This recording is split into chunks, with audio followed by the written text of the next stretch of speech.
നമ്മൾ സ്വർഗ്ഗപ്രാപ്തിക്ക് ലക്ഷ്യമാക്കിയിട്ടാണ് നമ്മൾ പോകുന്നത്. പക്ഷേ ഇവിടെ നമുക്ക് സന്തോഷിക്കാൻ കഴിഞ്ഞില്ലെങ്കിൽ, ഇവിടുത്തെ സ്വർഗ്ഗം നമുക്ക് ആസ്വദിക്കാൻ കഴിഞ്ഞില്ലെങ്കിൽ, ഇവിടെ നമ്മൾ നരകക്കൂടാക്കിയിട്ടുണ്ടെന്നുണ്ടെങ്കിൽ പിന്നെ നമുക്ക് എന്ത് സ്വർഗ്ഗവും കിട്ടാനുള്ളത്? ഒരു സ്വർഗ്ഗവും കിട്ടത്തില്ല. ദൈവം നമ്മുടെ ജീവിതം സന്തോഷമായിട്ട് ഇവിടെ സ്വർഗ്ഗമാക്കാൻ വേണ്ടിയിട്ടാണ് നമ്മളെ ഇങ്ങോട്ട് വിട്ടിരിക്കുന്നത്. അപ്പോൾ നമുക്കെല്ലാവർക്കും അങ്ങനെ സന്തോഷമാക്കാം. അങ്ങനെ ആകണമെങ്കിൽ നമ്മുടെ 500 അമ്മമാരെല്ലാവരും എപ്പോഴും ചിരിക്കണം, നമ്മളെല്ലാവരും അങ്ങോട്ടും ഇങ്ങോട്ടും വർത്താനം പറയണം, വീട്ടിലും അങ്ങനെ ആയിരിക്കണം.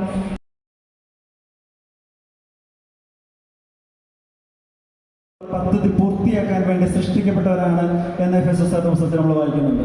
അല്ല, 2-ാം അധ്യായം എടുത്തു നോക്കിയാൽ നമുക്ക് അവരെ കൃത്യമായിട്ട് കാണാൻ പറ്റും. നമ്മൾ ഓരോരുത്തരും ദൈവത്തിന്റെ കരവേലയാണ് എന്നുള്ള കാര്യം. ആ കരവേലയാണെന്ന തിരിച്ചറിവോടുകൂടി ദൈവം നമ്മളെ സൃഷ്ടിച്ചിരിക്കുന്നത് വ്യക്തമായ ഒരു ലക്ഷ്യത്തോടു കൂടിയാണെങ്കിൽ ആ ലക്ഷ്യത്തിലേക്കുള്ള എൻ്റെ ജീവിതം അത് തിരിച്ചറിഞ്ഞാൽ നമ്മുടെ ഓരോരുത്തരുടെയും ജീവിതം ധന്യമാകും, അത് പുണ്യമാകും.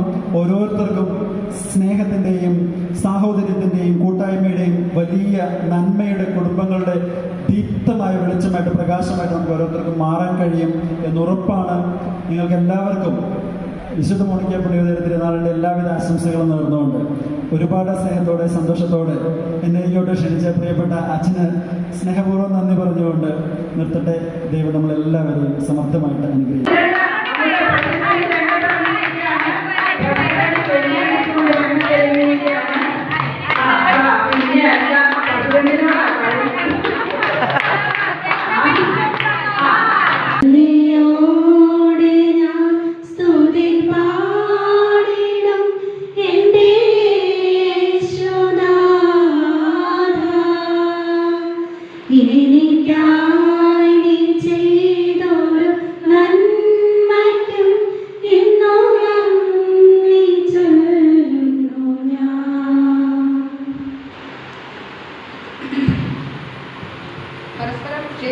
സങ്കടങ്ങൾ കേട്ടലിഞ്ഞ്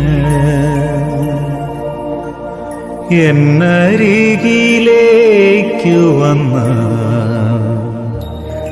എൻ്റെ യേശുവേ,